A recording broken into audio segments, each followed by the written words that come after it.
ఓం శ్రీ గురుభ్యో నమ. శ్రీ సాయినాథాయ నమ. సాయి భక్తులకు నమస్కారం. బాబావారి ఆశీర్వాదంతో అందరూ ఆరోగ్యంగా, సంతోషంగా, సుఖంగా ఉన్నారని అనుకుంటున్నాను. శ్రీ సాయి సచ్చరిత్రం 36వ అధ్యయనంలో కొన్ని కథలు చూద్దాం. ఇద్దరు గోవా పెద్ద మనుషులు, సోలాపూర్ నివాసియగు ఔరంగాబాద్కర్ భార్య వింత కథలు. దీంట్లో ఇద్దరు గోవా పెద్ద మనుషుల గురించి చూద్దాం. ఇద్దరు పెద్ద మనుషులు. ఒకనాడు గోవా నుండి ఇద్దరు పెద్ద మనుషులు బాబా వద్దకు బాబా దర్శనమునకై వచ్చి బాబా పాదములకు సాష్టాంగముగా నమస్కరించి ఇద్దరూ కలిసి వచ్చినప్పటికీ బాబా వారిలో నొకరిని 15 రూపాయలు దక్షిణ ఇమ్మనెను. ఇంకొకరు అడగకుండానే 35 రూపాయలు ఇవ్వగా నందరికీ ఆశ్చర్యం కలుగునట్టు బాబా నిరాకరించెను. అక్కడున్న శ్యామ బాబా నిట్లడిగెను, ఇది ఏమి ఇద్దరు కలిసి వచ్చిరి? ఒకరి దక్షిణ ఆమోదించితివి, రెండవ వానిది తిరస్కరించితివి, ఎందులకి భేదభావము? బాబా ఇట్లు జవాబిచ్చెను, ఎందుకు ఇంత డిఫరెన్స్? ఇద్దరు మనుషులు వచ్చినారు, 15 రూపాయలు ఇస్తే స్వీకరించిన, 35 రూపాయలు ఇస్తే స్వీకరించలేదు అని శ్యామకు డౌట్ వచ్చి బాబా వారిని అడిగాడు. అప్పుడు బాబావారు ఇట్లన్నారు. బాబా ఇట్లు జవాబిచ్చెను, శ్యామ, ఎందులకో నీకేమియోనో తెలియదు. నేనెవరి వద్ద ఏమియూ తీసుకొనను. మసీదు మాయి బాకీను కోరును. బాకీయున్నవాడు చెల్లించి రుణ విమోచనం పొందును. నాకిల్లు గాని, ఆస్తి గాని, కుటుంబం గాని కలవా? నాకేమీ అక్కరలేదు. ఒకరి దక్షిణ తీసుకున్నావు, ఇంకోరిది తీసుకోలేదు. ఎందుకు అంటే నీకేమీ తెలియదు, ఊరికే ఉండు. ఈ మసీదు మాయి ఎవరైతే బాకీ ఉన్నారో వాళ్ళనే కోరుతుంది. అంటే దేవుడి దగ్గర ముక్కబడ్డలు ముక్కొని మర్చిపోతే బాబావారే ఇక్కడ గుర్తు చేస్తున్నారు అని. నీకేం తెలియదు, ఊరుకోశామా అని చెప్తున్నాడు. అదేవిధంగా నాకు ఇల్లు కానీ, ఆస్తి కానీ, కుటుంబం ఏమన్నా ఉన్నాయా నేను డబ్బు పట్ల ఆశపడడానికి అన్నట్లు బాబావారు అడుగుతున్నాడు. నేనెప్పుడు స్వతంత్రుడును. రుణము, శత్రుత్వము, హత్య చేసిన దోషం చెల్లించియే తీరవలెను. మనం ఎవరికన్నా రుణపడితే అదియు, తర్వాత ఎవరితో శత్రుత్వం ఉంటే అది, ఎవరినైనా హత్య చేస్తే అది, ఇవన్నీ కూడా ఖచ్చితంగా వాటికి చెల్లించాలి. ఖచ్చితంగా వాటి యొక్క ఫలితం, బ్యాడ్ ఫలితం అనుభవించాలి అన్నట్టు బాబావారు చెప్తున్నారు. దానిని తప్పించుకొను మార్గము లేదు. ఖచ్చితంగా ఏదైతే చేస్తామో దాన్ని అనుభవించి తీరాలి. అది రుణం కావచ్చు, శత్రుత్వం కావచ్చు, హత్య కావచ్చు. దాని యొక్క ప్రతిఫలం ఖచ్చితంగా అనుభవించి తీరాలి. పిమ్మట బాబా తన విశిష్ట ధోరణిలో ఇట్లనెను, ప్రప్రథమున అతడు పేదవాడు. నీకు తెలుసా, నేను ఎవరైతే దక్షిణ ఇప్పించుకుంటున్నానో ఆ వ్యక్తి మొదట పేదవాడు. ఉద్యోగం దొరకనచో మొదటి నెల జీతము నిచ్చెదనని తన ఇష్ట దైవమునకు మొక్కగెనను. నాకు ఉద్యోగం వస్తానే ఖచ్చితంగా నేను మొదటి నెల జీతం ఇస్తాను స్వామి అని ఆయన యొక్క ఇష్ట దైవానికి అనుకున్నాడు. బాబావారికి అయితే కాదు. అతడికి నెలకు 15 రూపాయలు ఉద్యోగము దొరికెను. శ్రమముగా జీతము పెరిగి క్రమంగా జీతం పెరిగింది. 15 రూపాయల నుంచి 30 రూపాయలు అయింది. 30 నుండి 60, 60 నుండి 100, 100 నుండి 200 రూపాయలు. ఆ విధంగా పెరుగుతూ ఆఖరికి తనకు 700 రూపాయలు కూడా హెచ్చును. 700 రూపాయలు కూడా జీతం వచ్చేది. అతడు ఐశ్వర్యమును అనుభవించు కాలమందు తన మొక్కును మరిచెను. తనకి డబ్బు బాగా వస్తుంది, ఉద్యోగం చేస్తున్నాడు, దాంట్లో బాగా హ్యాపీగా ఫీల్ అయిపోయి ఎంజాయ్ చేస్తున్నాడు. కానీ తను మొక్కుకున్న ఇష్టదైవానికి మొదటి నెల జీతం, అదే మొదటి ఉద్యోగం వచ్చినప్పుడు ఇస్తానన్న డబ్బులు ఇవ్వడం మర్చిపోయాడు. అతని కర్మ ఫలమే అతని నిటుకు ఈడ్చుకొని వచ్చినది. నా దగ్గరికి అతను వచ్చి దక్షిణిస్తున్నాడు అంటే ఆయన యొక్క కర్మఫలమే ఇక్కడికి రప్పించింది అని బాబావారు అంటున్నారు. ఆ మొత్తమునే అంటే 15 రూపాయలనే నేను దక్షిణ రూపముగా నడిగి తిని, అదే 15 రూపాయలు తన దేవుడికి ముక్కొని మర్చిపోయిన 15 రూపాయలే నాకు చెల్లించమని అడిగితి అని బాబావారు చెప్తున్నారు ఇక్కడ. ఇంకొక కథ. సముద్ర తీరమున తిరుగుచుండగా ఒక పెద్ద భవనం వద్దకు వచ్చి దాని వసారాపై కూర్చుంటిని. యజమాని నన్ను బాగుగా ఆదరించి చక్కటి భోజనం పెట్టెను.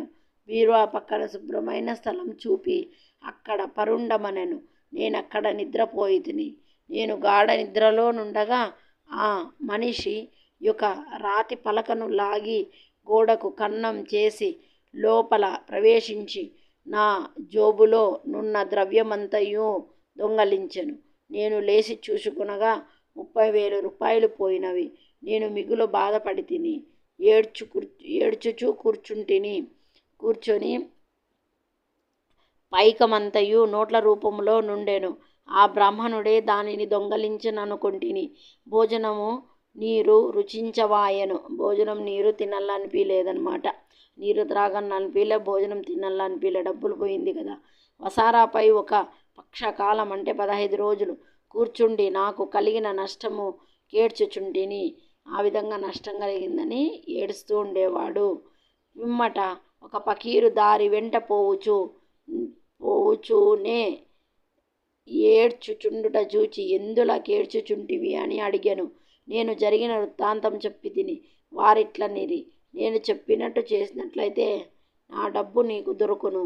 ఒక పకీరు వద్దకు వెళ్ళము. వారి చిరునామా నేనిచ్చేదను. వారి శరణు వేడుము. వారు నీ పైకము నీకు తిరిగి తెప్పించెదరు. ఈలోగా నీకు ప్రియమైన ఆహారమేదో దానిని నీ ద్రవ్యమున దొరకనంత వరకు విసర్జింపుము. నేను పకీరు చెప్పినట్లు నడుచుకుంటుని. నా పైకము నాకు చిక్కినది. నేను వాడను విడిచి సముద్రపు టొడ్డుకు పోయి తిని. అక్కడొక స్టీమర్ ఉండెను. దానిలో జనులు ఎక్కువగా ఉండుటచే లోపల ప్రవేశించలేకుంటిని.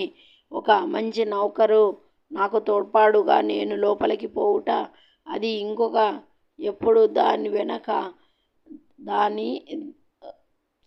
ఇంకొకప్పుడు ఒడ్డునకు తీసుకొని పోయినది. అక్కడ రైలు బండి నెక్కి ఈ మసీదుకు వచ్చి తిని. కథ పూర్తి కాగానే బాబా ఆ అతిథులను భోజనమును కొరకు తీసుకొని పొమ్మనగా శ్యామ ఎట్లే చేసెను. శ్యామ వారి ఇంటికి తీసుకొని పోయి రోజు భోజనం పెట్టెను. భోజన సమయంలో శ్యామ బాబా చెప్పిన కథ చిత్రముగా నున్నదనెను. బాబా వారెన్నడూ సముద్ర తీరమునకు పోయి ప్రయాణం చేయలేదు. ద్రవ్యమెప్పుడనూ పోవుట గాని వచ్చుట గాని జరగలేదు. కాన దాని భావము తమకేమైనా తెలిసినదా అని వారడిగెరు.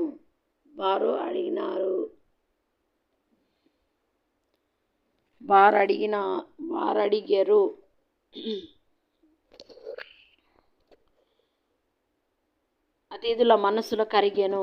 వారు కండ్లు తుడిచిపెట్టుకొనిరి. ఏడ్చుచూ బాబా సర్వజ్ఞుడు, అనంతుడు, పరబ్రహ్మ స్వరూపుడని నుడివిరి. బాబా చెప్పిన కథ మా గూర్చియే. వారు చెప్పినదంతయు మా విషయమే. వారికి ఎట్ల తెలిసినచో నన్నది గొప్ప చిత్రముగా భోజనమైన తరువాత కూర్త వివరములు చెప్పమనిరి.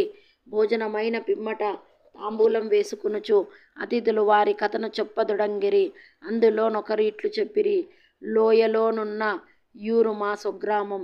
జీవనోపాధికై నేను ఉద్యోగం సంపాదించి గోవా వెళ్ళి తిని. నాకు ఉద్యోగం లభించినచో నా మొదటి నెల జీతం నిచ్చెదను అని దత్తదేవునికి మొక్కుకుంటిని. వారి దయవల్ల నాకు 15 రూపాయలు ఉద్యోగం దొరికెను. నాకు క్రమముగా జీతం బాగా చెప్పిన ప్రకారం 700 రూపాయల వరకు హెచ్చినది. ఈ నా మొక్కును నేను మరచితిని. దానిని బాబా ఈ విధముగా జ్ఞప్తికి తెచ్చి నా వద్ద 15 రూపాయలు తీసుకొనిరి. అది దక్షిణ కాదు, అది పాత బాకీ తీర్చుకొనక మరచిన మొక్కును చెల్లించుట నీతి. బాబా ఎన్నడూ డబ్బు బిచ్చమెత్తలేదు సరికదా. తమ భక్తులను కూడా బిచ్చమెత్తుకొనుటకు ఒప్పుకోలేదు. వారు ధనమును ప్రమాదకారిగాను పరమును సాధించుట కడ్డుగాను భావించువారు. భక్తులు దాని చేతులలో జిక్కకుండా కాపాడేవారు. బాబా ఎన్నడూ డబ్బు భిక్షమెత్తలేదు సరికదా. తమ భక్తులు కూడా భిక్షమెత్తుకొనుటకు ఒప్పుకొనలేదు. వారు ధనమును ప్రమాదికారిగాను పరమును సాధించుట కడ్డుగాను భావించువారు. భక్తులు దాని చేతులలో చిక్కకుండా కాపాడేవారు. అంటే ఏంటి? డబ్బు మీద వ్యామోహంతో, డబ్బు మీద ఆశతో అందులోనే మునిగి తేలేటట్లు చేసేవారు కాదనమాట. అంటే డబ్బు మనకు అవసరమయ్యి డబ్బుని మనం అవసరాలకి వాడుకొని అది ఎలా ఉండాలో అలానే ఉండాలి. అంతేకాని డబ్బుకు బానిస అయిపోయి చెడు మార్గాల్లో పయనించేటట్లు ఉండకూడదు. వాటన్నిటి నుండి అవాయిడ్ చేసేవారనమాట బాబావారు. ఈ విషయమున భక్త మహల్సాపతి యొక్క నిదర్శనము. ఆయన మిక్కిలి పేదవాడు. అతనికి భోజన వసతికి కూడా జరుగుబాటు లేకుండెను. ఒక కథ చెప్తున్నారు. ఏ విధంగా ఉండేవారు, ఏ విధంగా అయినారు, ఏ విధంగా డబ్బు మీద వ్యామోహం ఉందా, దాన్ని అవసరానికి మాత్రమే వాడుతున్నారా అని చెప్పి ఒక భక్తుని కథ, మహల్సాపతి కథ గురించి చెప్తున్నాడు. అయినను అతడు ద్రవ్యము సంపాదించుటకు బాబా అనుమతించలేదు. దక్షిణలో నుండి కూడా ఏమీయూ ఇయ్యలేదు. ఒకనాడు ఉదార్తవర్తకుడైన హంసరాజు అను బాబా భక్తుడొకడు చాలా ద్రవ్యమును బాబా సమకమున మహల్సాపతికిచ్చెను. కానీ బాబా దానిని పుచ్చుకొనుటకు అనుమతించలేదు.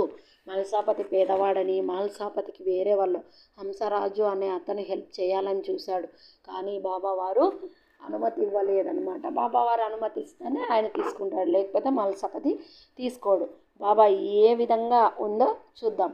పిమ్మట రెండవ అతిథి తన కథ ఇట్లు ప్రారంభించెను.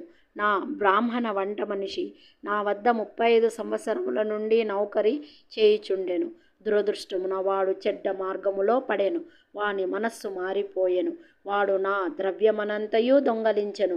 రాతి పలకను తొలగించి ధనము దాచిన భోషాణమున్న గదిలో ప్రవేశించి నా యాస్తి సర్వమును అనగా 30,000 రూపాయల కరెన్సీని దొంగలించి పారిపోయెను. బాబా సరిగా ఆ మొత్తమునే ఎట్లు చెప్పగలిగెనో నాకు తెలియదు.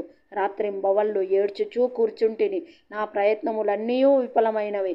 ఒక పక్షం వరకు చాలా ఆరాటపడి తిని విచారగ్రస్తుడైన దుఃఖముతో అరుగుపై కూర్చొని ఉండగా ఒక ఫకీరు నా స్థితిని కనిపెట్టి కారణమును తెలుసుకొనెను.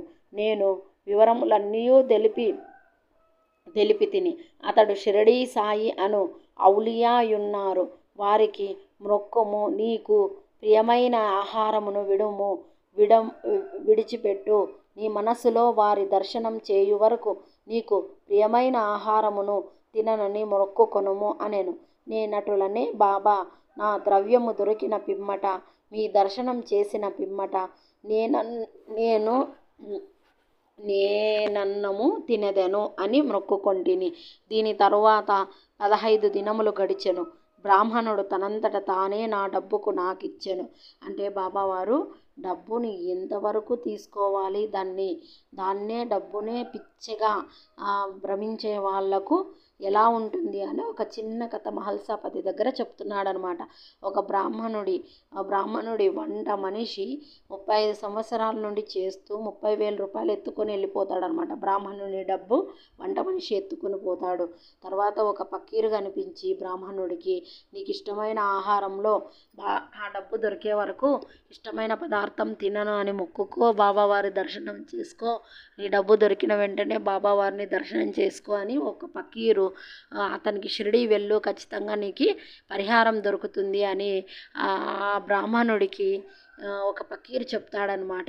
సరే అని నాకు ఇష్టమైనది పదార్థాన్ని వదిలిపెట్టి ఖచ్చితంగా షిరిడీ బాబా దగ్గరికి వెళ్తాను అని చెప్పి అంటాడు.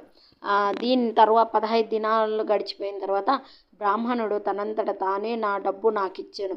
నా శరణు వేడెను. అంటే బ్రాహ్మణుడి దగ్గరకు వచ్చి వంట మనిషి 15 రోజుల తర్వాత తనంతట తనంటే వచ్చి డబ్బులంతా ఇచ్చి శరణు వేడాడు.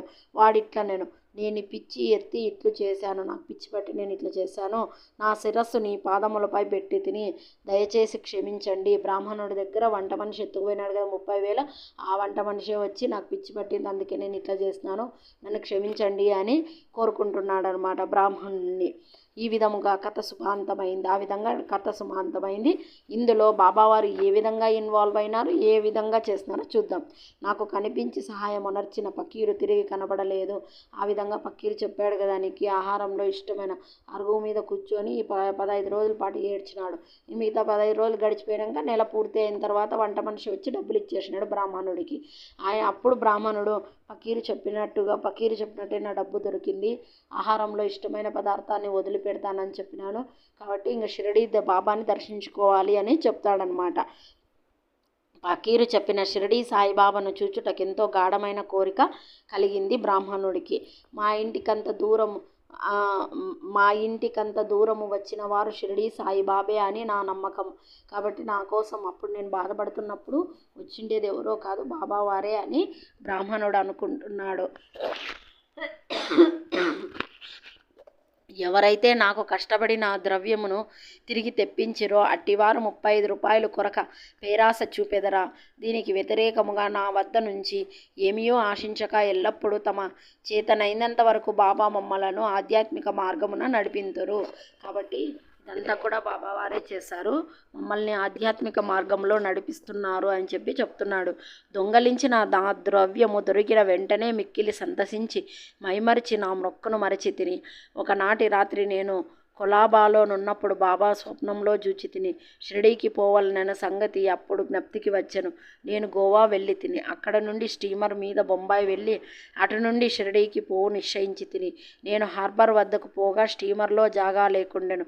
కెప్టెన్ ఒప్పుకొనలేదు, కానీ నాకు పరిచయం లేని నౌకరు ఒకడు చెప్పగా ఒప్పుకొని నన్ను స్టీమర్లో బొంబాయికి తీసుకుని వచ్చెను. అక్కడ నుండి ఇక్కడకు రైల్లో వచ్చి తిని. కాబట్టి బాబా సర్వజ్ఞుడు, సర్వాంతర్యామి, మేమెక్కడ, మా ఇల్లెక్కడ, మా అదృష్టమేమని చెప్పవలెను. బాబా మా ద్రవ్యమును తిరిగిని రాబట్టెను, ఇక్కడకు లాగుకొని వచ్చెను. బ్రాహ్మణుడంతా కూడా చెప్పుకుంటున్నాడనమాట. దొంగలించిన సొమ్ము దొరికింది, తర్వాత బాబాని చూస్తానని చెప్పి ఆయన ద్రవ్యమంతా దొరికిన తర్వాత బాబాని చూస్తానని మర్చిపోయినాడు. కొలాబాలో పడుకున్నప్పుడు ఆయన కలలో బాబావారి స్వప్నంలో కనిపించారు. అక్కడ నుండి బొంబాయి నుండి షిరిడీ చేరాలని డిసైడ్ అయినాడు. కానీ బోట్లో స్టీమర్లో ఎక్కడానికి కెప్టెన్ ఒప్పుకోలేదు. కానీ ఒక నౌకరు సహాయంతో ఆ బ్రాహ్మణుడు ఎక్కి బొంబాయి వచ్చినాడు. అక్కడి నుండి రైలు మార్గంలో మళ్ళీ బాబావారిని చేరుకున్నాడు అనమాట. నా అదృష్టం ఏమని చెప్పాను, బాబావారు నా ద్రవ్యాన్నంతా తిరిగి రాబట్టినాడు. దొంగతనం చేసిపోయిన తర్వాత దొంగ వచ్చి తిరిగి ఇవ్వడం అంటే మాటలా, అదంతా బాబావారి అనుగ్రహమే కదా. ఆ విధంగా అనమాట. ఆ విధంగా ఇక్కడికి లాక్కొని వచ్చినారు. షిరిడీ జనులారా, మీరు మాకంటే పుణ్యాత్ములు, మాకంటే అదృష్టవంతులు. ఏలనా బాబా మీతో ఆడి నవ్వి మాట్లాడి ఎన్నో సంవత్సరములు మీతో నివసించెను. మీ పుణ్యమంతయు ఎందుకనగా అది బాబాను షిరిడీకి లాగెను. సాయియే మన దత్తుడు, వారే కొమ్మని నన్ను ఆజ్ఞాపించిరి. స్టీమర్లో జాగా ఇప్పించిరి, నన్ను ఇచుటకు తెచ్చిరి. ఇట్లు వారి సర్వజ్ఞతమును శక్తి మతత్వమును నిరూపించిరి. బాబావారి ఇదంతా చేస్తున్నారు. స్టీమర్లో జాగా లేదన్నా కూడా నౌకర్ రూపంలో బాబావారి చెప్తానే ఆ స్టీమర్ వ్యక్తి ఒప్పుకున్నాడు. కెప్టెన్ ఒప్పుకొని నాకు జాగా ఇచ్చారు. ఇదంతా కూడా గోవా కబాలోలో ఉన్నా నేను. అక్కడ నుండి బొంబాయి వచ్చి గోవా అక్కడి నుండి జ్ఞప్తికి తెచ్చుకొని గోవా వెళ్ళి గోవా నుండి బొంబాయి నుండి మళ్ళీ రైల్లో షిరిడీకి. ఇదంతా బాబావారు ఇక్కడికి నన్ను రప్పించడానికే చేశాడు. ఆయన సర్వజ్ఞుడు. ఆయన యొక్క సర్వజ్ఞతునికి కృతజ్ఞతగా ఉంటాను. మా అదృష్టం షిరిడీలో ఉన్న మీ అదృష్టం ఏంటి? ఎప్పుడు నిరంతరం బాబావారితో గడుపుతూనే ఉంటారు, మీరు నవ్వుతూనే ఉంటారు, ఆడుతూనే ఉంటారు. ఏమని చెప్పను మీ అదృష్టము అని షిరిడీ ప్రజలతో బ్రాహ్మణుడు చెప్తున్నాడనమాట. అదేవిధంగా బ్రాహ్మణుడు కూడా బాబావారి యొక్క అనుగ్రహం చేత పోయిన డబ్బు దొరకడం వల్ల ఆయన కూడా సంతుష్టుడయ్యి ఆయన కూడా బాబావారికి భక్తుడయ్యాడనమాట. అందులో ఇంకొక కథ, ఔరంగాబాద్కర్ భార్య. షోలాపూర్ నివాసియగు సఖారాం ఔరంగాబాద్కర్ భార్యకు 27 సంవత్సరములైన సంతానం కలగలేదు. ఆమెకి పెళ్ళయింది. ఆమెకి 27 ఏండ్లు వచ్చినా కూడా సంతానం కలగలేదన్నమాట. ఆమె అనేక దేవతలకు మొక్కెను, కానీ నిష్ప్రయోజనమయ్యెను. తుదుకు నిరాశ చెందెను. ఈ విషయమై చివరి ప్రయత్నం చేయు నిశ్చయించుకుని తన సవతి కొడుకగు అంటే ఒక వ్యక్తికి 2 భార్యలు, ఆమెకు ఒక ఆమెకు సంతానం కలగలేదు, ఇంకొక ఆమెకు సంతానం ఉన్నారనమాట. ఆ బాబుని వెంట పెట్టుకొని షిరిడీకి వచ్చిందనమాట ఈమె. బాబావారిని దర్శించుకుంటే బాబావారి యొక్క అనుగ్రహంతో నాకు సంతానం కలుగుతుంది, బాబావారు బ్లెస్ చేస్తే సంతానం కలుగుతుంది అనే నమ్మకంతో ఈమె షిరిడీ వచ్చింది. ఆమె సవతి కొడుకు విశ్వనాథునితో షిరిడీ వచ్చెను. అచ్చట బాబా సేవ చేయుచు 2 నెలలు గడిపెను. ఆమె ఎప్పుడు మసీదుకు పోయినా అది భక్తులతో కిటకిటలాడుతూ ఉండేదన్నమాట. ఆమె 2 నెలలు గడిపింది అంటే అక్కడే ఒక రూమ్ తీసుకొని బస్ చేసి 2 నెలల్లో ద్వారకామాయికి పోవడం, బాబావారిని దర్శనం చేసుకోవడం, రావడం అట్లా అనమాట. ఆ 2 నెలలు కూడా ఎప్పుడు కిటకిటలాడుతూనే ఉండేది మసీదు, నిండి ఉండేది. బాబా చుట్టూ భక్తుల మండలి మూగి ఉండేవారు. బాబా నొంటరిగా జూచి వారి పాదములపై పడి తన మనస్సును విప్పి చెప్పి ఆమె ఏమనుకుంటుంది, ఔరంగాబాద్కర్ భార్య ఏమనుకుంటుంది, ఆమె బాబావారు మసీదులో ఒక్కరే ఉన్నప్పుడు పోయి బాబావారి పాదాలు పట్టుకొని నా మనస్సులో ఉండేదంతా కూడా నేను చెప్పుకొని నాకు సంతానం కావాలి అని అడగల్లా అని అనమాట ఆమె అనుకుంటాను. అందరూ ఉన్నప్పుడు అడగడానికి ఆమె ధైర్యం చాలక తన మనసులో మాట విప్పి చెప్పి తనకొక సంతానం కావాలనను కోరుకున్నటకై తగిన అవకాశంకై ఆమె కనిపెట్టుకొని ఉండెను. తుట్టదుడకు ఇంకా సాలైపోయి తుట్టదుడకు శ్యామాకి చెప్పిందనమాట. శ్యామాకి ఈ సంగతి చెప్పి బాబా ఒంటరిగా నున్నప్పుడు తన విషయంలో జోక్యం గలుగు చేసుకోమనెను. శ్యామ బాబా దర్బారులెప్పుడు తెరిచియుండెనో అయినను ఆమె గూర్చి ప్రయత్నించేదామనియు సాయి ప్రభు ఆశీర్వదించవచ్చు ననియు చెప్పెను. బాబా భోజన సమయమున మసీదు వాకిళ్లలో కొబ్బరికాయ అగరవత్తులు సిద్ధముగా నుండుననియు తాను సైగ చేయగానే మసీదు పైకి రాగలనని చెప్పనమాట. మసీదులోకి వచ్చి ఒక మూలలో కూర్చో, కొబ్బరికాయ అగరవత్తులు అన్నీ తీసుకొని రా, నేను సైగ చేస్తానే బాబా వారి దగ్గరికి వచ్చేయి అని చెప్పి శ్యామ చెప్తున్నాడు అనమాట ఆమెకి. అలా చెప్పినాడు. ఒకనాడు శ్యామ మధ్యాహ్న భోజన అనంతరం బాబా చేతులు తువాలతో తుడుచుచుండగా బాబా శ్యామ బుగ్గను గిల్లెను. ఆ విధంగా శ్యామ బుగ్గను బాబావారు గిల్లారనమాట. గిల్లితే శ్యామ కోపగించి, దేవా నా బుగ్గను గిల్లుట నీకు తగునా? మా బుగ్గలు గిల్లునట్టి పెంకిదేవుడు మాకక్కరలేదు, మేము నీపైన ఆధారపడి ఉన్నామా, ఇదేమైనా మన సాన్నిహిత్య ఫలితమా అనెను. బాబా ఇట్లనెను, శ్యామ 72 జన్మల నుంచి నీవు నాతోనున్నప్పటికీ నేను నిన్ను గిల్లలేదు, ఇన్నాళ్లకు గిల్లగా నీకు కోపం వచ్చుచున్నది. శ్యామ ఇట్లా నేను ఎల్లప్పుడూ ముద్దులు మిఠాయిలు ఇచ్చు దైవం మాకు కావాలను. శ్యామ బుగ్గు గిల్లదానే బాబావారు ఊరికే తమాష్కి గిల్లదానే. శ్యామ మన ఇద్దరిది ఏమన్నా జన్మజన్మల బంధమా ఏంటి అన్నట్లంటే, అవును 72 జన్మల నుండి నువ్వు నా దగ్గర ఉన్నావు, ఎప్పుడూ గిల్లలేదు, ఇప్పుడు గిల్లతానే నీకు కోపం వచ్చిందా అని అంటేనే శ్యామ ఈ రకంగా చెప్తున్నాడు. ముద్దులు మిఠాయిలు ఇచ్చే దైవమే నాకు కావాలి, మీ నుండి మాకు గౌరవం కానీ స్వర్గం కానీ విమానం కానీ అవసరం లేదు, మీ పాదముల యందు నమ్మకమును మాకెప్పుడూ నుండుగాక. బాబా ఇట్లనెను, అవును నేను వచ్చినది అందుకే, ఇన్నాళ్ళ నుంచి మీకు భోజనం పెట్టి పోషించుచుంటిని, నీ యందు నాకు ప్రేమ అనురాగములున్నవి అని చెప్పి మాకెప్పుడు మీ పాదాల దగ్గర నమ్మకం కావాలి, మాకు ఇవేంటివి అవసరం లేదు, స్వర్గం కానీ గౌరవం కానీ ఇంకోటి అవసరం లేదని శ్యామ బాబావారితో చెప్తున్నారన్నమాట. బాబావారు చెప్పాడనమాట, నేను వచ్చినది అందుకే, ఇన్నాళ్ళ నుంచి మీకు భోజనం పెట్టి పోషించుచుంటిని, నీ యందు నాకు ప్రేమ అనురాగాలు ఉన్నాయి శ్యామ అని చెప్తున్నాడు. అట్లనొచ్చు బాబా పైకి వెళ్ళి తన గద్దెపై కూర్చుండెను. శ్యామ ఆమెను సైగ చేసి రమ్మనెను. ఆమె మసీదు పైకి వచ్చి బాబాకు నమస్కరించి కొబ్బరికాయ అగరవత్తలు ఇచ్చెను. బాబా ఆ టెంకాయను ఆడించెను. అది ఎండుది కనుక లోపల కుడుకు ఆడుచు శబ్దము వచ్చుచుండెను. అంటే టెంకాయ లోపల నీళ్ళు లేకపోతే కొబ్బరి ఫామ్ అయి ఉంటుంది. ఆ కొబ్బరి ఎలా టక్ టిక్ అనే సౌండ్ వస్తుంది కదా, గిటిగా ఉంటుంది అనమాట. బాబా అంటున్నాడు, శ్యామ ఇది గుండ్రంగా లోపల తిరుగుచున్నది, అది ఏమనుచున్నదో విను అని చెవు దగ్గర పెడుతున్నాడు అనమాట. బాబావారు అల్లాడించి శ్యామ చెవు దగ్గర. శ్యామ ఏమంటున్నాడో, ఆమె తన గర్భమందు ఒక బిడ్డ అటులే ఆడవలనని వేడుచున్నది కాన టెంకాయను నీ ఆశీర్వాదంతో ఇమ్ము అని శ్యామ ఈ విధంగా చెప్తున్నాడు అనమాట. ఆమె గర్భంలో ఒక బిడ్డ ఆ విధంగా తిరగాలనుకుంటుంది, టెంకాయలో గిటిక ఏ విధంగా తిరుగుతుందో అట్లా తిరగాలనుకుంటుంది శ్యామ. బాబా అని శ్యామవారు బాబాకు చెప్తున్నాడు. బాబా అంటున్నాడు అనమాట, ఏమంటున్నాడు, టెంకాయి బిడ్డను ప్రసాదించున అట్లనుకొనొచ్చు ప్రజలెంత అమాయకులు.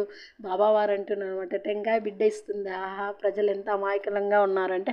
ఇప్పుడు శ్యామ అంటున్నాడు, ఆ మాటలన్నీ మాకొద్దు, నీ మాట మహిమయు ఆశీర్వాద ప్రభావము నాకు తెలియను, నీ ఆశీర్వాదమే ఆమెకు బిడ్డల పరంపరను ప్రసాదించును.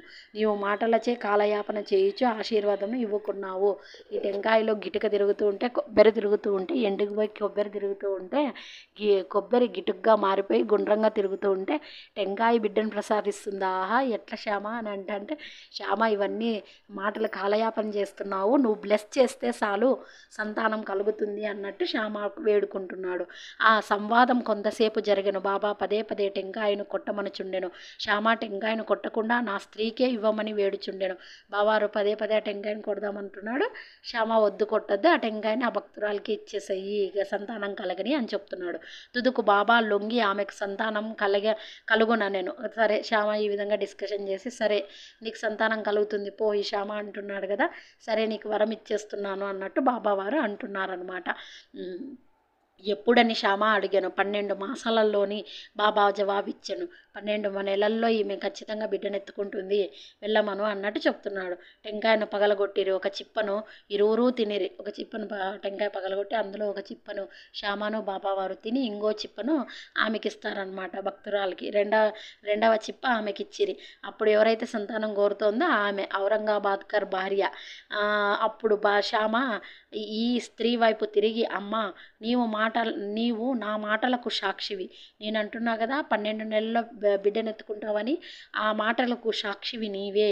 నీకు 12 మాసాలలో సంతానం కలుగనిచో, 12 నెలల్లో నీకు పిల్లలు పుట్టకపోతే, సంతానం కలగకపోతే, ఈ దేవుని తలపై నాకు ఒక టెంకాయను కొట్టి ఈ మసీదు నుండి తరిమివేయి.